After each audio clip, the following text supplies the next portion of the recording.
화이트리스트 종료, 지소미아 종료, 한국과 일본의 무역 전쟁은 파국으로 치닫고 있습니다. 그렇다면 여기서 드는 궁금증이 있습니다. 많은 시청자 여러분께서 요청하신 질문인데 한국과 일본이 실제로 전력으로 맞붙는다면 어느 나라가 이길까요? 물론 있어서는 안 되는 일이고 생각조차 하기 싫습니다.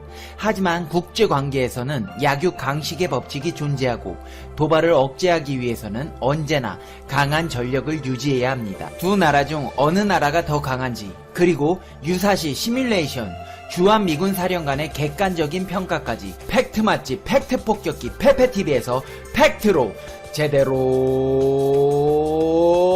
털어드리겠습니다. 당신이 구독해야 할 단 하나의 채널, Information Broadcasting 페페TV 팩트 체크.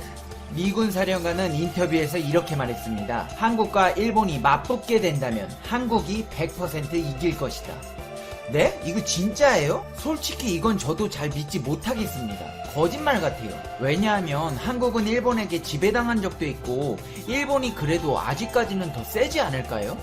결론부터 말씀드리면 아닙니다. 전 미군 사령관이 말하기를 한국과 일본이 맞붙는다면 한국의 지상전력 70%가 일본 상륙이 가능하다고 했습니다. 우리나라 전력의 증강이 짧은 시간에 증강된 관계로 바다나 하늘에서 일본에 밀리는 것으로 생각하고 있으나 오산이며 비행기는 자체 생산되며 수출할 정도고 공중급유기, 첨단 비행기 F-35 49대를 갖추어서 일본보다는 적지만 거의 대등한 수준이고 세계 2위로 평가받는 세종대왕함을 포함한 제7기동대는 태평양에서의 광범위한 활동이 가능하고 방사능 추진 잠수함 등 세계가 부러워하는 첨단 장비들을 꾸준히 내놓고 있는 세계 4위의 전력 수출국이 되었습니다. 바다와 하늘의 전력은 비슷하나 천궁, 신궁 등 장거리 1500K 발사체로 본토 및 개전 전 상대의 50% 시설이 폐기된 후 개전되는 것이고 역대급 상륙함을 지닌 한국 전력이 본토에 진입은 70%가 가능하다고 예측한다고 했습니다. 군사 전문가들은 3일이면 모든 상황이 끝날 것으로 예상합니다. 임팩 훈련 시 29대를 무너뜨린 장보고함을 비롯 운용면에서 세계 최고인 한국의 전력을 감안하지 않더라도 100% 대한민국의 승리를 예측했습니다. 이에 위기감을 느낀 아베가 법 개정을 해서라도 전력 확장을 하려고 하는 겁니다. 한마디 문장으로 정리해 동물에 비교하면 호랑이와 상어의 싸움입니다. 지상에서 붙을 것인가, 바다에서 붙을 것인가, 그것이 문제입니다. 실제로 일본에서 한국으로 무단 침범한 사례가 있습니다. 2000년 일본의 호위함 한 척이 독도 근처에서 해양 조사를 한 것입니다. 이런 사실이 뒤늦게 확인되었고 대한민국의 미온적 대응에 국민들은 분노했습니다. 2005년 다케시마의 날 발효 직후에 일본의 비행기 한 대가 독도 상공으로 들어와 한국의 F4 2대가 경고해서 일본이 물러난 사례도 있습니다. 해경과 해상보안청 사이에 대치도 있었습니다. 2006년 해상보안청 순시선이 독도 근처에서 한국 연구선의 작업을 중지하도록 요청하면서 호위하던 한국 해경의 경비정과 해상보안청의 순시선 간의 대치 상황이 있었습니다.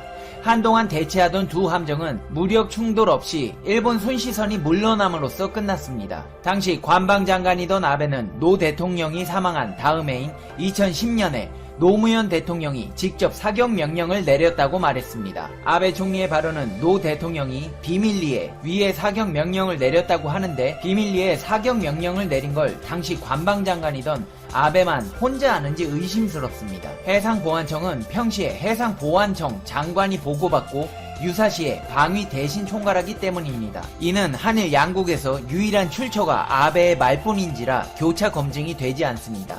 실제로도 사격은 없었습니다. 더구나 2018년 12월 광개토 대왕항과 일본 초계기 사이에 있었던 사격 관제 레이더 논란을 일본 방위성에서조차 그냥 넘기려 했던 것인데 아베 총리의 지시로 성명을 발표하고 초계기가 촬영한 영상을 유튜브에 올려버린 게 드러났습니다. 틈날 때마다 헌법 9조의 개헌을 통한 궁극화를 시도했던 점과 아베의 지지율이 급락한 때에 지지율을 끌어올리는 정치적 술수가 엿보인 사건이라 이때도 한국 해경이 선제 사격을 하려 했다는 아베의 말에는 신뢰성이 굉장히 떨어집니다. 정말 교전이 일어났다면 북한하고는 다르게 국제적으로 큰 분쟁으로 이어질 게 뻔하기 때문입니다.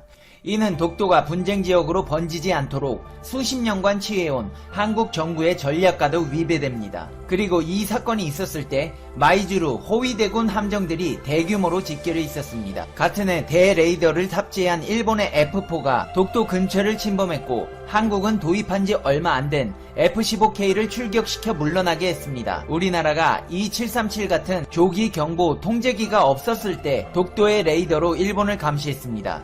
2012년에는 자위대의 헬리콥터가 독도 상공을 침범하고 독도 근처 30마일에 일본의 4,200톤급 구축함이 항해했습니다. 일본 나름대로 작정하고 보낸 것이라고 추정이 가능한 부분입니다. 공군은 F-15K 4대와 광개토 대항급 구축함과 링스 대잠 헬기와 전자전기를 대응 출격시켜 물러나게 했고 이 사건을 국방부가 은폐해 논란이 됐습니다. 당시 네이버 뉴스를 보면 국군 P3 대잠 초계기가 다가가서 왜 독도를 침범했냐고 묻자 자위대는 다케시마를 침범하려는 의도가 없었다고 발뺌했습니다. 그러나 이를 국방부가 민간에 은폐한 것은 명백히 잘못인데 일본의 독도 도발을 숨기려 든 것과 마찬가지이기 때문입니다. 그리고 2010년과 2011년에 한 차례 일본 함정이 독도 공해상을 항해한 적이 있었고 2012년에는 이걸 포함해 5차례나 있었다고 합니다. 해상보안청의 침범 횟수는 거의 100단위입니다. 사실 해상보안청과 주로 대치한 쪽은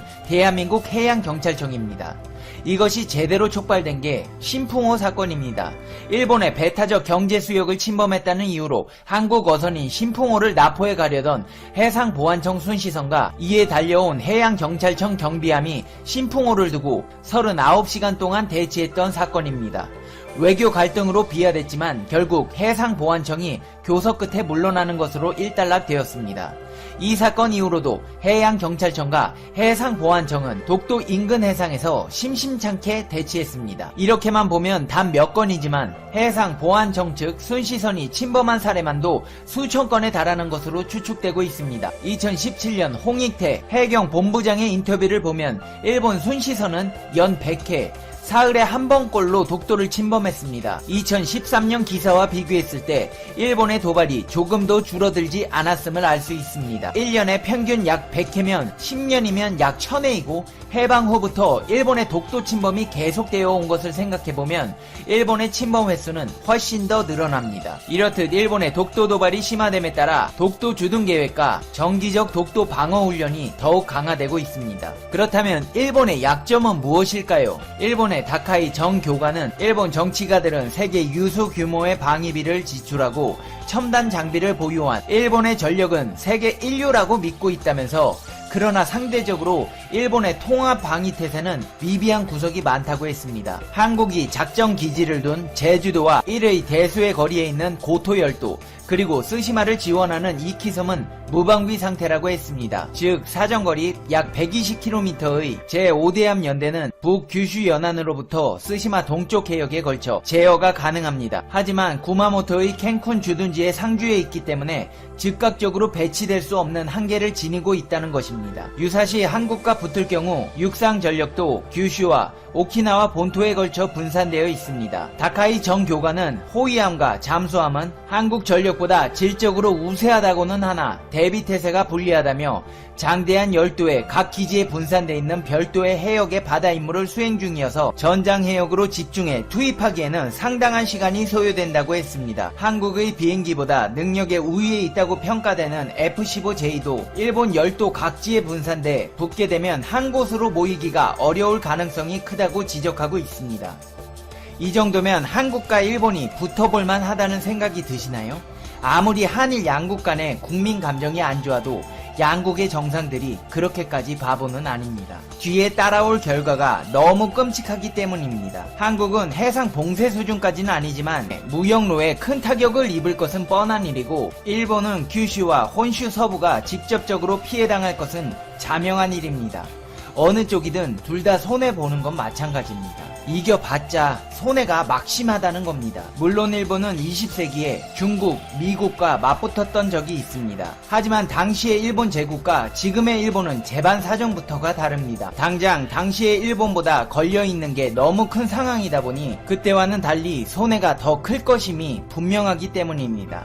그래서 현대사회에서는 국가 간에 맞붙을 가능성이 낮은 것입니다. 만약 한일 갈등으로 맞붙을 기류가 흐른다면 양국 모두 소탐 대실인지라 미국의 중재안을 따를 가능성이 큽니다. 지금 당장 센카쿠 갈등만 봐도 주일 미군만 없으면 솔직히 답이 없는 상황입니다. 한국과 일본에서 신종 코로나 바이러스 감염증 확진자가 급격히 증가하는 가운데 평소 한국 비난에 앞장서던 일본 산케이 신문도 한국의 대응을 모범 사례로 소개했다. 산케이 신문은 13일 한국 감염 경로 구할 파악이라는 제목의 기사에서 한국의 대량 검사와 감염자의 행적을 철저하게 추적하는 방식으로 코로나19의 증가세에 제동을 걸었다고 보도했다. 이 신문은 이달 2일 문재인 대통령과 전화회담한 뒤에 마르케스 콜롬비아 대통령이 한국의 대응에서 배우고 싶다. 경험을 공유해주면 크게 도움이 될 것이라는 반응을 보였다는 청와대의 발표를 전하며 문 대통령이 2월 하순 이후 16개국 정상과 전화회담을 했는데 한국의 방역체계를 모델로 꼽는 이들이 많았다고 설명했다. 산케이는 감염 확대가 진정되지 않는 북미 각국에서 특히 주목받고 있는 것이 4에서 6시간의 감염 유무를 판정할 수 있는 한국제 진단키트라며 키트 등의 수출이나 지원을 요구하는 나라는 100개국을 넘었다고 소개했다. 이어 진단키트 제조업체는 한국에 확진자가 한 명도 없던 1월 초순부터 개발에 착수했고 한국은 1년 반 걸리는 허가 심사를 전염병 유행 시에는 주로 단축하는 긴급 사용 승인 제도로 지원했는데 이는 2015년 중동호흡 기증 혹은 확산을 겪은 후 생긴 변화라고 평가했다. 산케이는 한국이 진단키트를 활용해 신속하게 검사하고 감염자의 이동 경로를 철저하게 조사했다고 소개하고서 감염자는 1만 명을 넘었으나 6천 명 이상이 이미 완치해 감염 확대는 눈에 보이게 둔한 상황이라고 진단했다.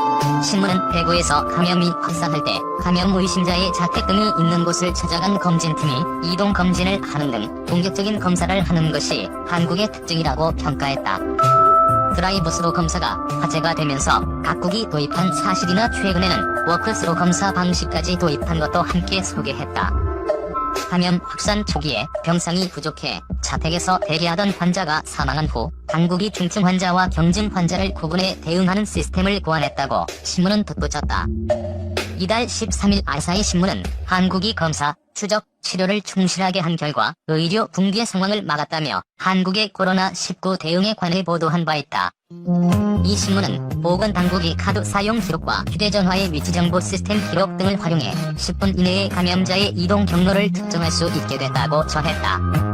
아울러 미국이나 유럽과 달리 한국이 외출을 금지하지 않았지만 사람들이 자율적으로 외출을 자제해 감염 확산 방지에 도움이 되고 있다고 평가했다. 일본에서 코로나19 확진자가 급증하자 일본 언론들이 한국의 코로나19 대응을 소개하고 있는 가운데 한 일본 네티즌의 트위터 글이 주목받고 있다. 가생이닷컴에 실린 한국 코로나19 대응 관련 일본 트위터 아른제하의 글에 일본 네티즌들이 많은 공감을 표하고 있다. 다음은 해당 글 전문이다.